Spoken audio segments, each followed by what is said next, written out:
Hello guys. ఆహ్, మేము రీసెంట్‌గా అవెంటల్ ఎగ్జామ్ అయితే రాయడం జరిగింది.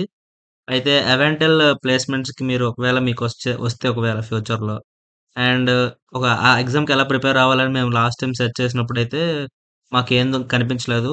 సో, మేము ఈ వీడియో చేయడానికి కారణం ఏంటంటే, ఇన్ కేస్ మీరు ఫ్యూచర్‌లో ఏమైనా ప్లేస్‌మెంట్ రాయాలనుకుంటే అవెంటల్‌కి సంబంధించి, సో, మీరు ఈ వీడియోని రిఫర్ చేస్తారని కోరుకుంటూ ఈ వీడియో మేము చేస్తున్నాం. సో, డమరుక్ ఒకసారి ఆ పేపర్ చెప్తాను. ఓకే. హ్మ్. అవాంటెల్‌లోని మాకు ఏమేమి ఇచ్చారు అనేది మీకు చెప్తాం ఈరోజు. సో, ఎగ్జామ్ డ్యూరేషన్ ఒక 3 అవర్స్ ఉంటది కదరా! 2 hours. 2 hours okay. 2 hours duration అండి exam.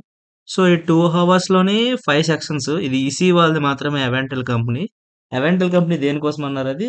Core only for core electronics ఇంకా డిఫెన్స్ రిలేటెడ్ ఎలక్ట్రానిక్ ప్రొడక్ట్స్ తయారు చేయడానికి వాళ్ళు హ్మ్. జాబ్స్ తీసుకుంటున్నారు.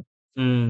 సో, దాని ప్యాకేజొచ్చేసి సాలరీ ఎంతన్నారా వాళ్ళు? ఎగ్జాక్ట్‌గా తెలీదు. 5 ఎల్‌పీఏ ఆ! ఎంతో 5 విన్నాను. ఎల్‌పీ అంట. So, as a core company 5 LP అంటే చాలా మంచి ఆపర్చునిటీ అది. సో, ఆ ఎగ్జామ్ మీరు క్రాక్ చేయాలనుకుంటే, మీ యొక్క కొన్ని సబ్జెక్ట్స్ చెప్తాను. అవి మీరు బాగా థరోగా చదువుకోండి. దాన్ని మీరు బాగా చదువుకుంటే మీరు ఈ ఎగ్జామ్‌ని ఈజీగా క్రాక్ చేయగలరు. And this is pen and paper test. So, మీరు మొత్తం థియరీ రాయాలి.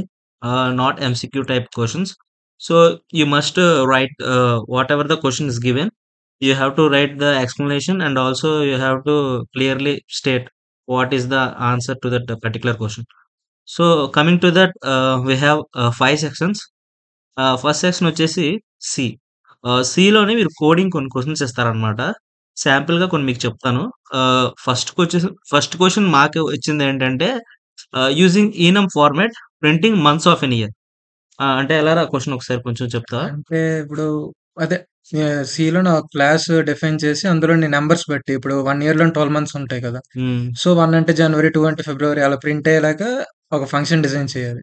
ఆ హ్మ్. ఫంక్షన్ ఇంప్లిమెంట్ చేస్తే 1 అంటే జనవరి, 2 అంటే ఇన్‌పుట్ వస్తే ఫిబ్రవరి వచ్చినట్టు అది ప్రింట్ అవ్వాలన్నమాట. హ్మ్. ఆ టైప్ అది. సో, ఇది ఒక క్వెషన్ అండి. ఇంకా సెకండ్ క్వెషన్ వచ్చేసి print sign of angles from 0 to 360 degrees with 30 degrees interval అన్నమాట. అది ఒకసారి ఎక్స్‌ప్లెయిన్ చేయరా? అలా అంటే ఇప్పుడు 0 డిగ్రీస్ దగ్గర మొదలుపెట్టి ప్రతి 30 డిగ్రీస్ ఇంటర్వెల్‌కి అంటే హ్మ్. 0 డిగ్రీస్ దగ్గర, 30 డిగ్రీస్ దగ్గర, 60 డిగ్రీస్ దగ్గర హ్మ్. టాన్ 30, టాన్ 60 అలాగే టాన్ గాని, సైన్ గాని కోసం ఏదో ఒక మ్యాథమెటికల్ ఫంక్షన్. అదే సిలో ఉన్న మ్యాథ్ లైబ్రరీలోనే ఒక ట్రిగనోమెట్రిక్ ఫంక్షన్ వాల్యూస్ టేబుల్‌లో ప్రింట్ చేయాలి. ఓకే. అది. అండ్ ఇంకొక క్వెషన్ చెప్తానండి. థర్డ్ క్వెషన్ వచ్చేసి మాకు ఎలాగ అడిగారంటే, find largest sequence of consecutive ones in a binary array. అంటే ఇప్పుడు మనకొక అరే ఇస్తారనమాట. అందులో కన్సిక్యూటివ్ వన్స్ అనేవి మనం కనిపెట్టాలన్నమాట. అది కూడా లార్జెస్ట్ సీక్వెన్స్ ఏంటనేది అది మనం కనిపెట్టాలన్నమాట. ఇది ఒక క్వెషన్ అన్నమాట. ఇలాగా సిలో 3 క్వెషన్స్ ప్రస్తుతానికి మాకు గుర్తున్నంత వరకు మేము చెప్తున్నాం. మిగతా ఒక 6 క్వెషన్స్ అలా ఇచ్చారన్నమాట. సో, సిలోనైతే ఇలా క్వెషన్స్ అడుగుతున్నారన్నమాట. సో, నెక్స్ట్‌కొచ్చేసరికి వీహెచ్‌డీఎల్ వెరిలాగ్. మనకి వెరిలాగ్ ప్రోగ్రామింగ్ ఉంటది కదండీ సబ్జెక్ట్. ఆ సబ్జెక్ట్‌కి సంబంధించయితే కొన్ని క్వెషన్స్ అడిగారు. చాలా కొంచెం డిఫికల్ట్‌గానే అడిగారు. సో, మీరు జాగ్రత్తగా చూసుకోవాలి. 1, 2 ఈజీ క్వెషన్స్ కూడా అడిగారు. అండ్ మార్కింగ్ స్కీమ్ వచ్చేసి 4 మార్క్స్, 2 మార్క్స్ క్వెషన్స్ లాగా అడిగారు. సో, మీరు దానికి తగ్గట్టుగా ప్రిపేర్ అవ్వండి.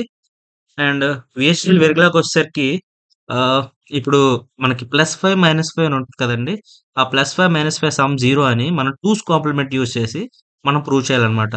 ఇది మనకి 4 మార్క్స్‌కి అడిగారు. సో, మీరది జాగ్రత్తగా చేసి అది మీరు ప్రూవ్ చేసి చూపించాలి. సో, ఇంకా సెకండ్ క్వెషన్ వచ్చేసి జాన్సన్ కౌంటర్ ఉంటది కదండీ! దానికి మనకి వీహెచ్‌డీఎల్ కోడ్ రాయాలన్నమాట. సో, ఇది సెకండ్ క్వెషన్ వచ్చేసి అడిగారు ఇలాగా. సో, థర్డ్ క్వెషన్ వచ్చేసరికి ఆహ్, ఒక మోడ్యూల్ ఇచ్చారు కదరా! ఆ! మోడల్ ఇచ్చి అదే దానికి దానికి టెస్ట్ బెంచ్ రాయాలి. ఆ! దానికి టెస్ట్ బెంచ్ కోడ్ అనేది ఒకటుంటది కదండీ మనది. సో, ఆ మాడ్యూల్‌కి తగ్గట్టుగా మనం దానికి టెస్ట్ బెంచ్ కోడ్ అయితే రాయాలి. సో, ఇలాగా ఒక 3 క్వెషన్స్ ఇంకా కొన్ని ఇచ్చారన్నమాట. సో, మీరు చూసుకోండి. దీనికి తగ్గట్టుగా మీరు ప్రిపేర్ అవ్వండి. అండ్ మ్యాథ్స్‌కొచ్చేసరికి చెప్తున్నాను ఫ్రెండ్స్, చాలా ఈజీ క్వెషన్స్ ఇచ్చారు. సో, మీరు మ్యాథ్స్‌కి బేసిక్ లెవెల్‌గా ప్రిపేర్ అయినా కూడా you can crack it. And మ్యాథ్స్‌లో ఫస్ట్ క్వెషన్ వచ్చేసి లాగ్స్.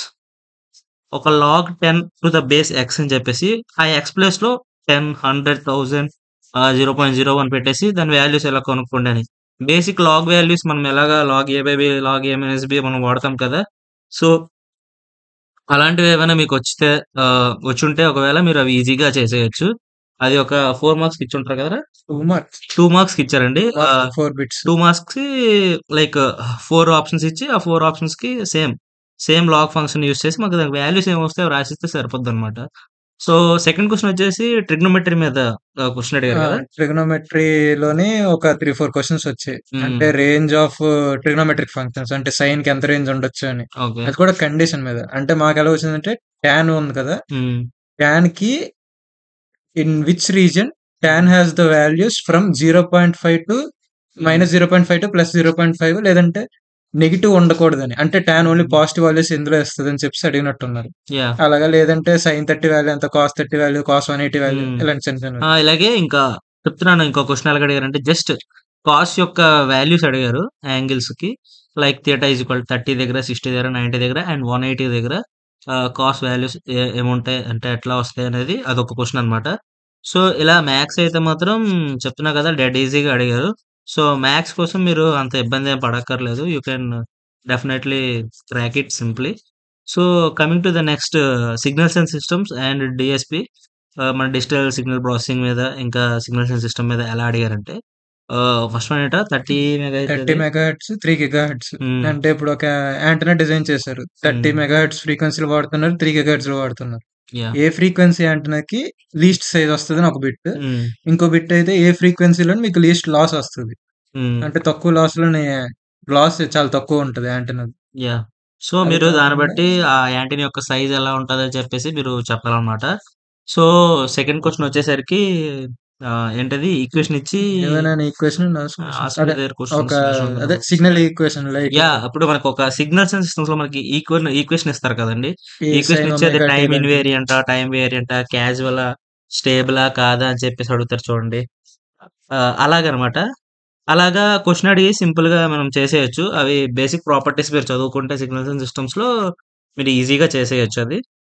సో, థర్డ్ క్వెషన్ వచ్చేసరికి మనకి డిజిటల్ ఇది ఉంటది కదండీ! Digital subject. డిజిటల్ సబ్జెక్ట్‌లోని మనకి సిగ్నల్ ప్రాసెసింగ్. యాహ్! క్యూపీఎస్‌కే అండ్ 8పీఎస్‌కే అని ఉంటది. ఆటి మీద క్వెషన్ ఎలాగ అడిగారురా? ఒకసారి చెప్పు ఒకసారి. క్యూఏఎస్‌కి అంటే ఒక సిగ్నల్ ఇచ్చి దానికి ఇలాగ ఈ మాడ్యులేషన్ టెక్నిక్స్ అప్లై చేస్తే మనకు అవుట్‌పుట్ ఏ రేంజ్‌లో వస్తది? లేదంటే ఏ హ్మ్. టైప్ ఆఫ్ ఏది మోర్ అడ్వాంటేజెస్ దేనికి డిసడ్వాంటేజెస్ ఉన్నాయి? కొన్ని థియరీ కూడా అడిగారు. జస్ట్ థియరీ సమ్స్ మాత్రమే కాకుండా. యాహ్! అవే టాపిక్స్. సో, అవే సో, ఇవి ఇంతే కదా! బేసికల్లీ ఇవి మాకు యాహ్! గుర్తున్నంత వరకు. మాకు గుర్తున్నంత వరకు ఇలా అడిగారండి. సో, మీరు ఒకవేళ అవాంటల్ ఎగ్జామ్‌కి మీరు ప్రిపేర్ అవుతుంటే యాస్ ఎ ఈసీఈ స్టూడెంట్‌గా మీరు వీటిని కన్సిడరేషన్‌లోకి తీసుకోండి. అండ్ మీరు కూడా కొంచెం థరోగా ప్రిపేర్ అయితే you can easily crack it. And all the best. మీరిప్పుడు వీడియో ఎప్పుడు చూస్తున్నా సరే మా వీడియో మీకు హెల్ప్ అవుతుందనుకుంటున్నాం. And subscribe to our channel.